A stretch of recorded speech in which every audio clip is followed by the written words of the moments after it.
Quem está feliz aqui essa noite? Quem está com o coração cheio de expectativa? Se prepare, tem uma palavra de Deus para você aqui essa noite. Você crê assim, amém? Hoje nós estamos recebendo aqui um amigo, um homem de Deus. É um prazer para essa igreja receber esse profeta de Deus, pregador da palavra, pastor da Adebras. Um dos pastores veio junto com a esposa hoje, com a irmã Rose. Por favor, pastor André Matias, se coloque de pé. Irmã Rose também. Eu gostaria que você recebesse com muito carinho, com muita alegria. Aplaudisse ao Senhor, esse homem de Deus. Ele carrega uma unção que eu respeito muito. Então nós vamos ouvir, por favor, venha pastor André. Aplauda ao Senhor bem forte, ao Senhor Jesus, pela vida do pastor André, que eu sei que hoje ele tem uma palavra de Deus para nós.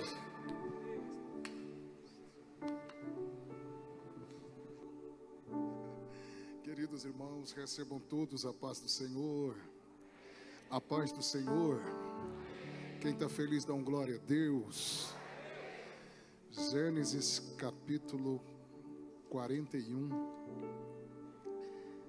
Nós vamos ler o versículo 45. Apenas a primeira parte.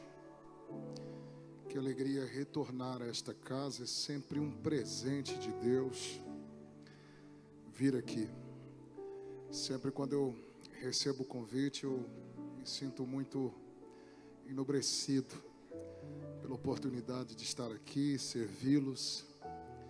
Estar nessa casa é celebrar a Jesus em uma igreja de excelência. Deus seja louvado pela vida dos meus amigos, pastor Odilon, pastora Eichla, essa família que tem sido um braço de Deus para nós. E eu quero publicamente agradecê-los. Muito obrigado, pastor. Deus abençoe o pastor Erlan, sua família, sua minha digna esposa, pastor Fernando, quem eu estou tendo a alegria de estar mais próximo hoje. Deus abençoe a esposa, a família. Deus abençoe aos demais pastores, homens de Deus, obreiros, todos. Estou muito feliz porque a Rosa está comigo hoje. Foi uma luta para passar para o meu nome, mas está no meu nome, irmãos. É Matias. Meu filho deve estar evangelizando lá nas crianças. Que Deus ajude quem está lá na responsabilidade. O cara é do manto, irmão. Ele entrou na sala do pastor ali, começou a rodar ali no sofá. Falei, meu Deus, mó luta para chegar na Devec Santo André e o cara acabar com a minha agenda em 5 minutos. Mas Deus é bom. Interceda por nós no nome de Jesus. Quantos estão na expectativa de ouvir uma palavra de Deus aqui? Capítulo 41, versículo 45. Apenas a primeira parte. A tradução que eu tenho em mãos diz assim: Faraó chamou José de Zafenate Paneia. E Faraó chamou a José de Zafenate Paneia. Dá para dizer depois de mim essa frase do texto? Diga assim, ó, e Faraó. Está baixo, diga mais forte, diga e Faraó chamou a José. Não é línguas estranhas não, é o nome, tá? Diga bem forte, Zafenate Paneia. Quem foi que chamou ele de Zafenate Paneia? Capítulo 45, verso 2. Aliás, verso 3. Capítulo 45, verso 3. E disse a seus irmãos: eu sou José. Ele disse que a quem? Então vamos lá, só essa frase. Eu sou José, bem forte no 3. 1, 2, 3. Amém. Com um sorriso bem bonito, pergunta para alguém: quem será você quando Deus te honrar?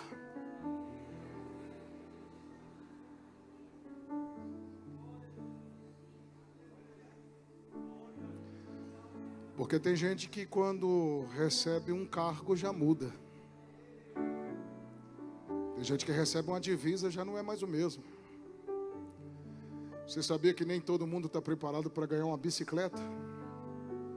Tem gente que se ganhar uma bicicleta desvia. O capítulo 41 do Gênesis é fantástico, pastor Dilon.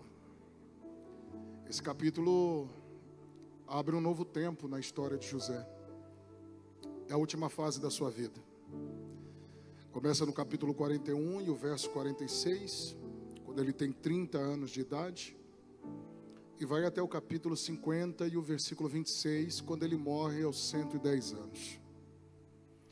Este período de 80 anos nós chamamos de período da honra na vida de José. Aqueles que conhecem sabem que a sua biografia está dividida em 3 fases. A primeira é do nascimento aos 17, a segunda é dos 17 aos 30, e a terceira e última fase é dos 30 aos 110. Seus primeiros 17 anos é a fase do anonimato. Ele nasce no capítulo 30, verso 22, 23 e 24. É fruto de um milagre. Raquel, a sua mãe, é estéril. 4 palavras vai permear o nascimento de José. O texto diz que Deus ouviu as orações de Raquel. 2, Deus se lembrou de Raquel. 3, Deus abriu a madre de Raquel. 4, Deus tirou a vergonha de Raquel. José nasce, e é interessante que, nominalmente falando, ele é mencionado no capítulo 30, verso 23 e 24, quando a própria Raquel, a sua mãe, lhe dá o nome de José. Significa aquele que acrescenta, ou Jeová acrescenta outro. Isto porque a Raquel, que não tinha, agora tem.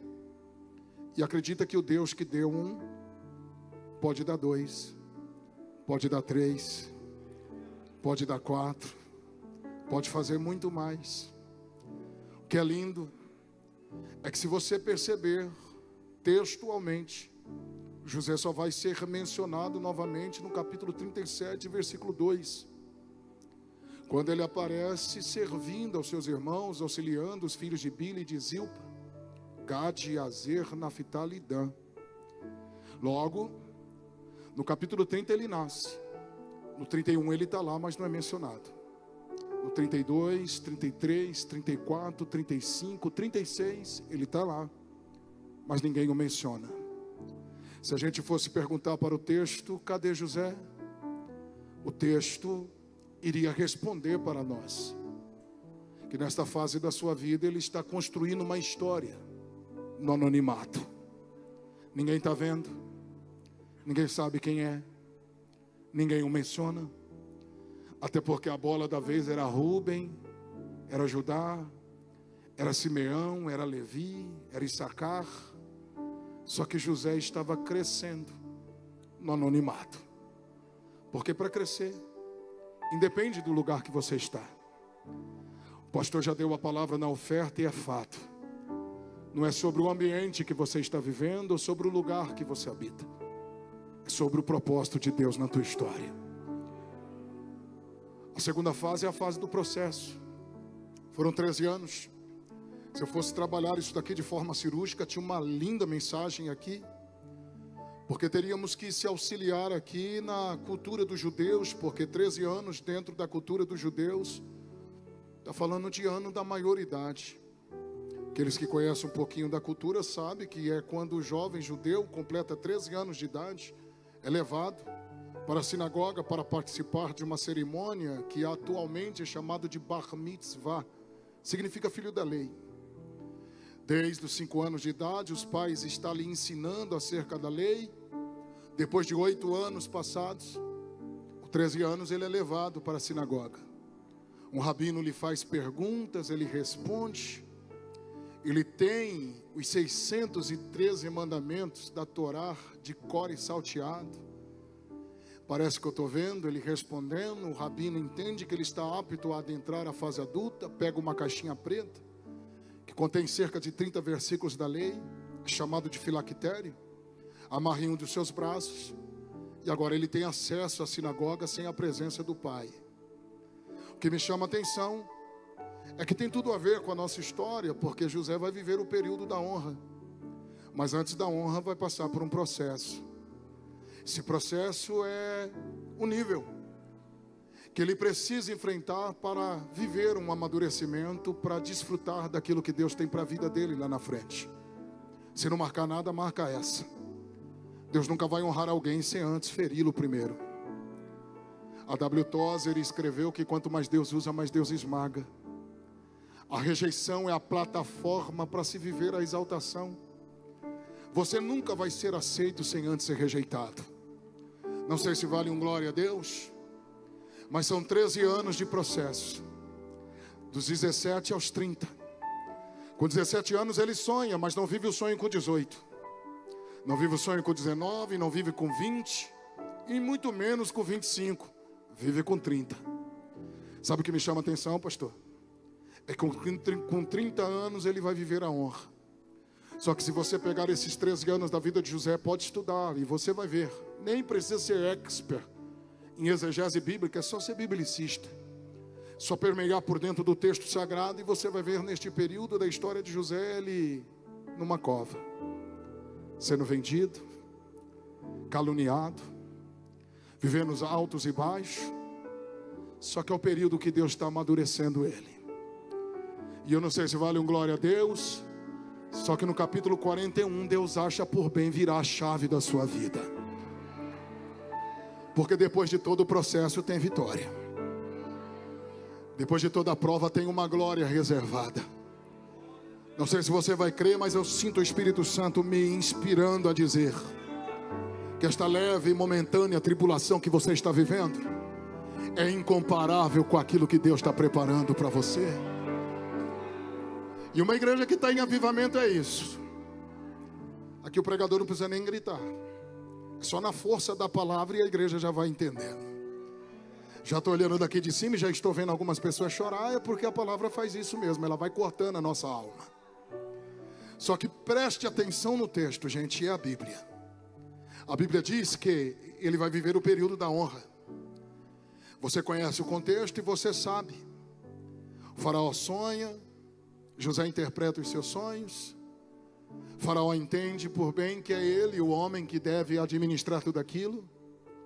Capítulo 41, Deus vai mudar o seu cativeiro. É lindo isso daqui porque o faraó honra, coloca ele no segundo carro. O texto diz que está todo mundo lá, inclusive a mulher do Potifar, inclusive aqueles que não acreditavam nele, inclusive aqueles que um dia olhou para ele dentro de um presídio e disse: nunca vai ser ninguém.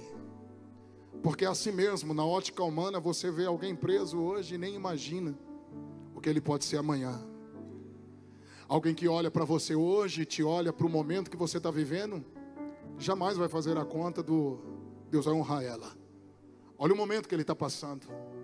Isso é nosso, isso é doutrinário, isso é teológico. Todos nós herdamos a natureza adâmica e somos peritos em analisar o próximo pela ótica humana. Se ele tem carro bom, Deus é com ele. Se tem uma casa boa, Deus é com ele. É assim ou não é? Se você chega perto, sente o cheiro do perfume importado, o árabe que está em alta. De repente sente o cheiro do Tigabana, Deus é com ele. Você olha para a irmã, ela está com escarpão, está bem, a conta está cheia, Deus é com ela. Vai para a prova para você ver. Vai para o deserto para você ver. A primeira coisa que alguém vai dizer é: está em pecado. Isso é nosso. Os discípulos de Jesus cometeram o mesmo erro. Passaram por um rapaz que estava cego. Quem pecou? Foi ele ou foi os seus pais? Só tem um detalhe. Qual, pastor? Quem te vê hoje assim nem tem ideia do que Deus vai fazer na tua vida amanhã. Avalie um glória a Deus mais alto. Eu estou sentindo que está chegando um tempo de honra para alguém aqui. E olha, estou com vontade de dar uns terra aqui, mas as costas estão travadas. Mas não tem problema, porque eu estou sentindo a graça de Deus aqui. Será que você pode pegar na mão de alguém? E se tiver alguma coisa, já pede perdão. Fala que vai pagar um McDonald's, fala que vai pagar a picanha. Só não dá para ficar indiferente em um ambiente como este. Você é crente. E crente perdoa. Pega na mão de alguém que está do teu lado e diga para ele assim, ó: está preparado para a honra? Está preparado para a honra? E se não der glória a Deus agora, está afastado da igreja.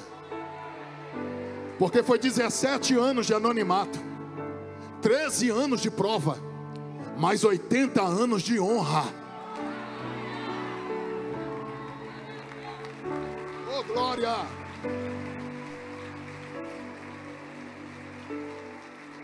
Não, eu vou repetir isso daqui porque eu estou pregando para uma igreja bíblica.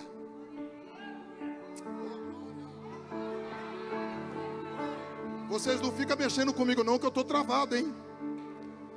Mas eu nasci no fogo e não me contento com fumaça. Eu dou uns terra aqui, hein? Que eu sou do manto. Eu sou do Hamfly. Só que sem Bíblia não dá. Avivamento sem Bíblia não é avivamento. É espetáculo. É outra coisa. Menos avivamento. Eu vou repetir para quem tem glória, acordar o ABC inteiro agora. Por quê, pastor? Foram 17 anos de anonimato, 13 anos de prova, mais 80 anos de honra. Você crê que Deus está na minha boca aqui, através da palavra? Então diga para duas pessoas, diga assim, ó, o tempo da honra vai ser maior do que o tempo da prova. Oh, glória! O tempo da honra vai ser maior do que o tempo da prova. Aguenta firme, porque está chegando um tempo de honra para você e para a tua casa. Aguenta firme, porque Deus vai fazer algo que vai virar a chave. Perderam aqueles que não acreditaram em você. Perderam aqueles que não deram nada por você. Terão que colocar a barba de molho e saber que foi Deus quem escreveu a tua história. E olha para quem crê. José está no segundo carro. O primeiro carro é o do faraó. José está no segundo. O povo está ali. O faraó toma a palavra e dá poder para ele. Só limita. Olha, o meu povo vai te obedecer. Você vai administrar toda a casa. Só tem um problema. Qual? Eu sou maior do que você. E para mostrar isso daqui, eu vou evidenciar esse poder com 3 símbolos. Primeiro, o anel que é meu, já não é mais meu. O faraó tira do dedo e coloca no dedo de José. Isso daqui é a transição de poder. 2, ele pegou umas vestes de linho fino, e o texto diz que ele colocou sobre José. O Isber, ele destaca que há 13 anos atrás tinham tirado uma túnica dele. Só que 13 anos se passam e Faraó pega uma túnica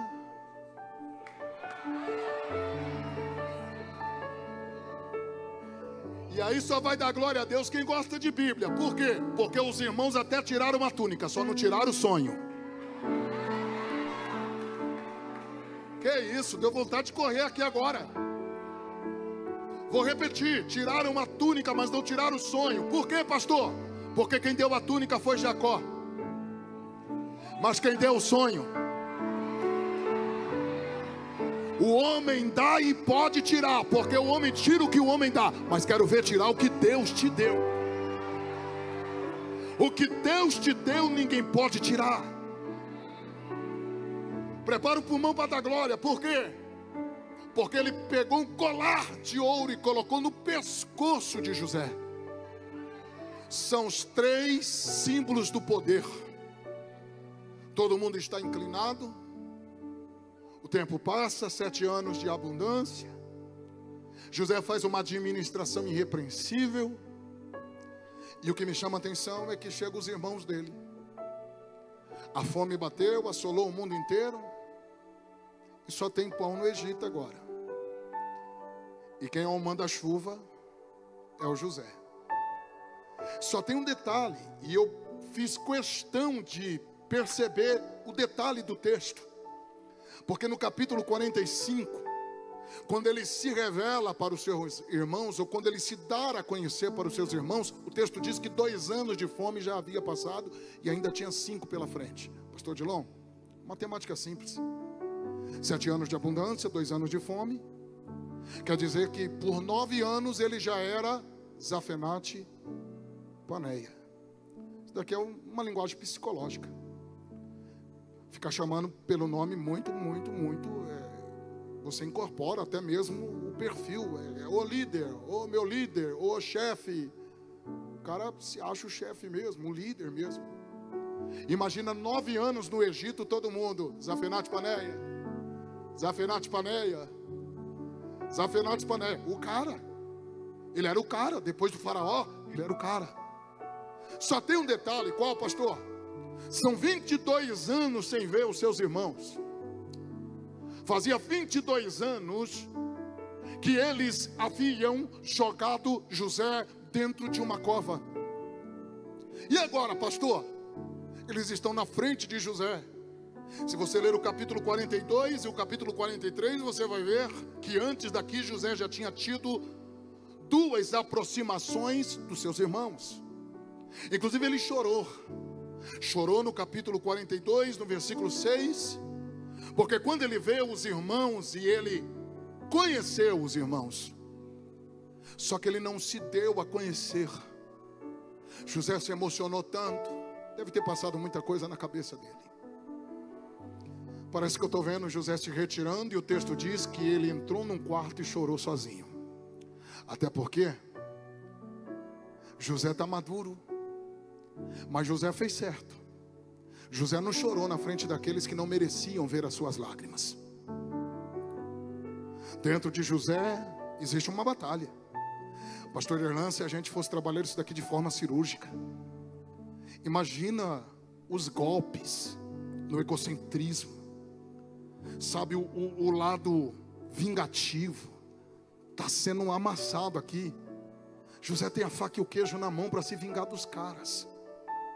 Parece que eu estou vendo José dizendo 22 anos atrás, esses caras um dia me jogaram na cova, me venderam. Inclusive, se você ler o texto com calma, capítulo 42, o verso 13, os próprios irmãos, diz que eles tinham 12 irmãos, porém um já não existia mais. Por quê? Porque na expectativa deles, José está morto.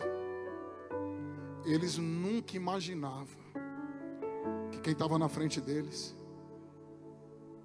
não era o Zafanete Paneia, era o José. Não sei se você vai dar um glória a Deus aqui, mas José chorou por 3 vezes. Quantas vezes? As 2 primeiras foi retirado. Primeiro contato ele chorou. Ele prova os irmãos dele, manda eles voltarem, deixa Simeão. Eles voltam com Benjamim, e o Benjamim é o irmão, de fato, de José, filho de Raquel. É por isso que quando você ler o capítulo 43, o capítulo 43 e o verso 30, você vai ver que quando José viu Benjamim, irmão, está no texto que ele se emocionou, se retira, chora novamente. Só que eu acho lindo o capítulo 45, porque na tradução original diz que José já não conseguia mais se controlar. É a 3ª vez que os seus irmãos estão diante dele, e agora não é ele quem se retira. Ele manda que todos os egípcios se retirem, e a Bíblia diz que fica só José e seus irmãos.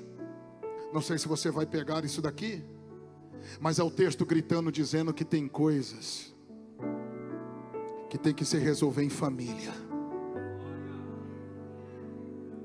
Roupa suja se lava em casa.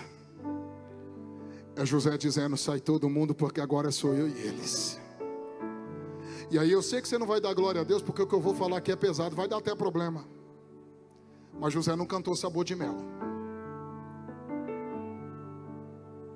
Eu não acredito nesse evangelho. Quem me viu passar na prova e não me ajudou, quando me vê na benção, vai se arrepender. Não, eu não creio nesse evangelho, eu sou pregador da cruz. Eu acredito num evangelho que Jesus olha todo ensanguentado, todo dilacerado, e ainda diz: perdoa eles, eles não sabem o que fazem. Eu acredito num evangelho que Jesus ressuscita Aparece primeiro para Maria e diz: avisa aos meus irmãos que eu os encontro na Galileia como eu os havia falado. Calma aí, o Pedro negou. É meu irmão. Eu sei que isso daqui confronta, e eu sei que até é difícil sair glória, mas é o Evangelho. Porque olhe para cá, José tinha a faca e o queijo na mão para se vingar deles, sim ou não? Pastor Dilon, José poderia dar uma carteirada agora, Sosafenate Paneia. Só que olha o texto, gente. José abre a boca e diz: eu sou José. Será que você está preparado para viver a honra mesmo? Ou será que quando Deus te honrar, você vai se achar o recheio da bolacha? Cuidado para não servir nem para embalagem. Nunca foi sobre os irmãos de José. É que a gente lê o texto e foge da literalidade. Aqui é sobre José, não é sobre os irmãos dele. Aqui é sobre José. José passou por 13 anos de prova, amadureceu, entendeu o processo. Prova disso é que quando ele verbaliza pela primeira vez aos irmãos, dando-se a conhecer, as duas expressões foi essa: primeiro, eu sou José. Segundo, meu pai ainda vive. Está no texto, gente, que os seus irmãos ficaram pasmos. Uma outra tradução diz estarrecidos. Sabe qual que é a ideia do texto? O sangue gelou. Os caras travaram. Estavam sem acreditar. É por isso que quando você ler o versículo 4, José toma a palavra e diz: achega-se perto de mim, ou se aproximem de mim. O que é isso, pastor? No original aqui, a ideia é de se achegar, não de forma cordial, como nós estamos aqui, um próximo do outro, mas é como se fosse beijar, de forma íntima. É José dizendo: não está acreditando não? Se aproxima mais.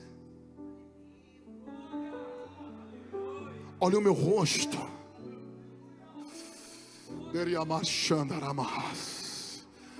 Quem está entendendo o que Deus está falando aqui? Eu já vou aplicar.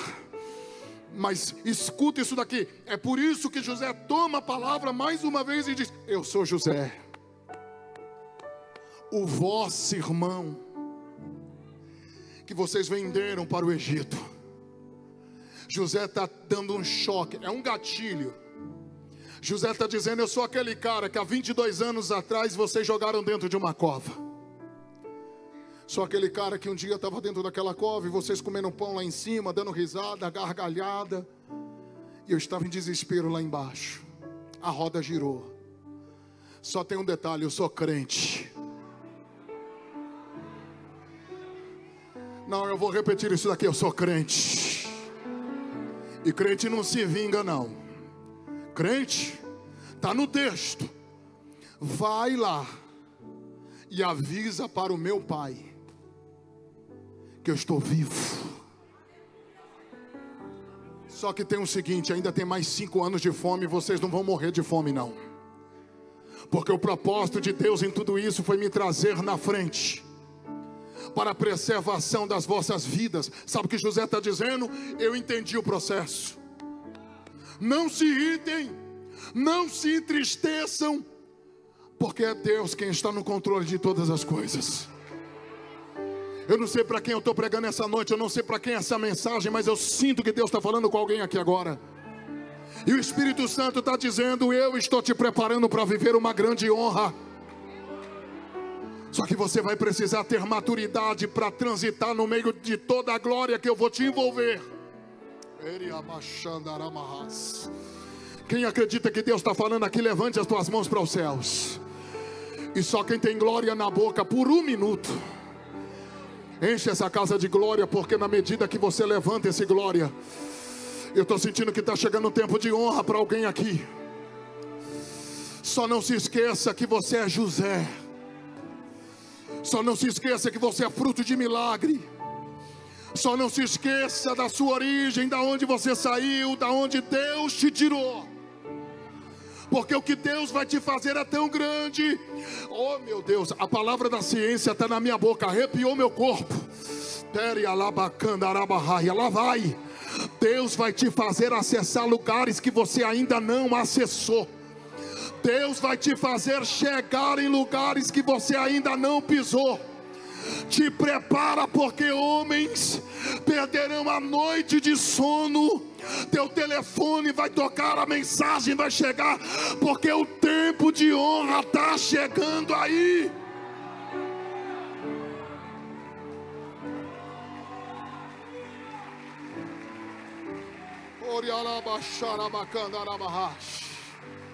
Só não se esqueça de uma coisa: você é José. Pergunta para o teu nome, qual é o teu nome? Pergunta para o teu irmão aí, qual é o teu nome hoje? Responde aí se tiver coragem. Quem sabe tem alguns Zafenate Paneia no nosso meio aí. Mas eu sinto que a maioria é José. Estou pregando para José. Estou emocionado aqui com essa mensagem. Eu nunca preguei essa mensagem desse jeito, mas o Espírito Santo falou: hoje vai ser assim. Porque tem gente aqui que vai receber divisa. Tem gente que vai receber aqui aumento. Não, eu estou liberando e você não está entendendo. Tem gente aqui que será promovido. Tem gente aqui que vai sair do vale, vai sair da prova. Tem gente aqui que não vai pegar mais emprestado, vai emprestar a muitos. Tem gente aqui que vai começar a viver um tempo novo. Tem gente aqui que vai começar a viver algo tão extraordinário, tão tremendo, que perderam aqueles que não acreditaram em você. Só tem uma coisa: o que, pastor? Não se iluda com os Zafenate Paneia. Você é José. Eu congrego em Osasco, e de Osasco eu saí para o mundo. Só que em Osasco eu dormi na rua com a minha esposa por não ter casa para morar. Nós chegamos a dormir dentro de um velório, porque era o lugar mais seguro de Osasco na época. E como não tínhamos lugar para ficar, ficávamos no velório a noite toda. As pessoas velando os corpos lá e nós por lá. Não tinha outro lugar, ninguém acreditava na gente, ninguém dava uma oportunidade. Rejeitado pela família biológica, família por adoção. Nós passamos por 14 casas de favor. Na época eu tinha um terno que o abençoado virou profeta. Eu tomava banho em algum lugar, ia me trocar, ele só faltava dizer: eu estou contigo, por onde quer que tu andares. Tinha um sapato 39 que eu tinha ganhado, porque quem está na prova usa marca japonesa, que me deram. Já viveu essa fase? E quem está na prova tudo cabe. Eu me pego 41, cara, mas o 39 entrava, o milagre acontecia. Os dedos eram pentecostal, ficava tudo de joelho ali dentro. A luta era grande. Eu olhava para minha fofinha dos olhos verdes e dizia: vai para casa da sua mãe, filha, pelo menos lá você vai ter o carinho deles. Ela dizia: eu não te largo. Eu falava: isso só pode ser muito amor, ou muita loucura mesmo, ou muita fé. Eu sei que nós nunca desistimos. Teve uma época que Satanás estava investindo tão forte que a depressão queria me tomar. E eu cheguei a forçar a minha esposa a ir para a casa da mãe dela e procurei o cemitério para me matar. Estou falando em primeira mão isso daqui. Eu nunca falei isso em cima de um púlpito. Só que Deus é especialista em agir no limite.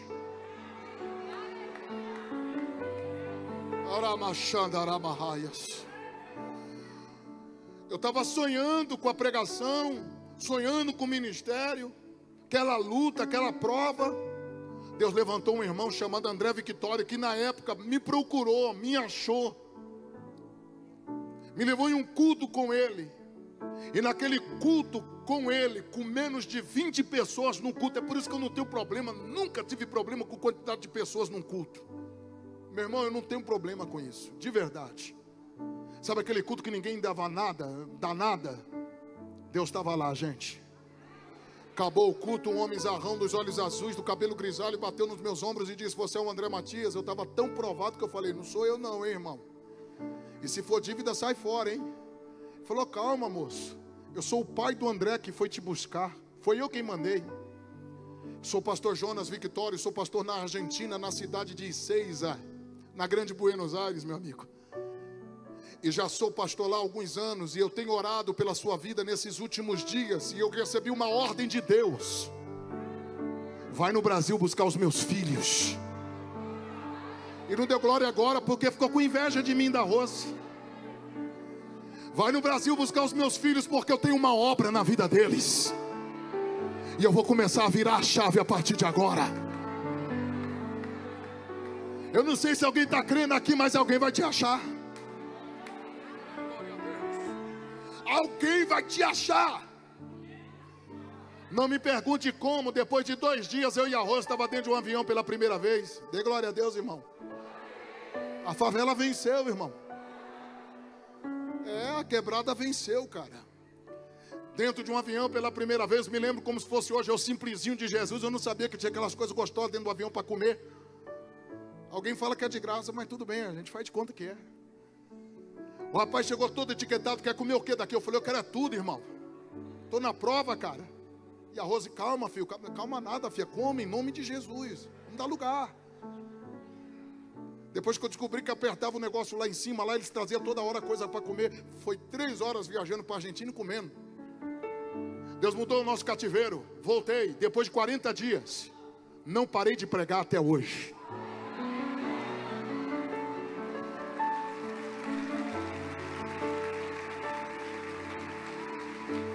Pega na mão de alguém que está do teu lado e diga: só não se esqueça que você é José.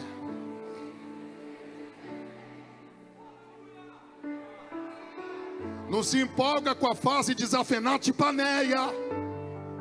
Você é José. Eu morava num bequinho lá em Osasco, numa comunidade chamada Inferninho. Olha o nome. E eu morava no bequinho que acontecia os mantos lá. Vi muita gente morrer, pastor Dilão. Eu ouvi muitas das vezes o inimigo dizendo: eu vou te matar aqui, hein? Com o nariz cheio de cocaína e cigarro de maconha na boca. Jeová entrou lá. Mudou minhas vestes. Eu nunca pensei que eu ia viver o que eu tenho vivido. Já são mais de 20 países do mundo pregando. Estou tão chique que eu estou na Advec Santo André hoje. E não deu glória a Deus porque ficou com ciúmes agora, mas tudo bem. Eu só sei de uma coisa: Deus, quando quer virar a chave, Ele vira. Deus vai te colocar no coração de alguém. Quem não quer assinar aquele papel vai ter que assinar. Você vai entrar naquela sala, vai sentar naquela cadeira, e aquele homem do outro lado da mesa vai ter que assinar esse papel. Chegou o tempo de viver a fase de Zafenate Paneia. Só não perca a essência de José, porque nem era para você estar vivo. Você é fruto de milagre. Posso fazer o que Deus está mandando eu fazer aqui nessa casa? Eu já entrego o microfone para o nosso pastor agora, mas pega na mão de alguém que está do teu lado e cuidado. Cuidado que quem está prestes a viver a honra de Deus dá choque. Oh, glória a Deus. Se você pegar na mão desse crente e sentir uns arrepios aí, é que está chegando o tempo de Zafenate Paneia. Está chegando o tempo de Zafenate Paneia. Profetiza para ele, profetiza. Profetiza, diga: está chegando o tempo de Zafenate Paneia. Diga para ele. Não, eu sei que ele vai pensar que você está falando em mistério com ele, mas profetiza para 2 ou 3 ou 4 pessoas. Diga: está chegando o tempo de Zafenate Paneia. Se a banda já quiser vir, já pode vir, meus filhos, porque está chegando o tempo de Zafenate Paneia. Está chegando o tempo de Zafenate Paneia. Te prepara, porque Deus está falando na minha boca. Está chegando o tempo de honra. Tem um divisor de águas aqui. 3, 4, 5 já se colocou de pé. Estou liberando para quem tem glória. Está chegando o tempo de Zafenate Paneia.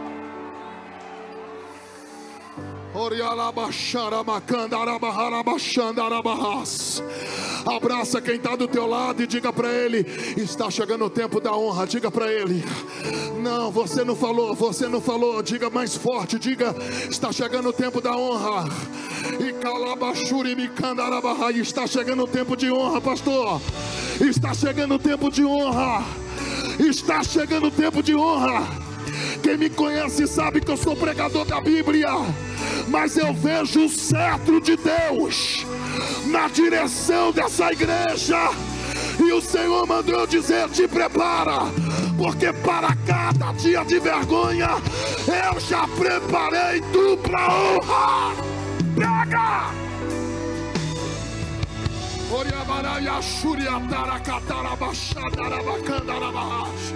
Se tem alguém que faz barulho de glória, levante as mãos. Abre a boca para adorar. Abre a boca para adorar.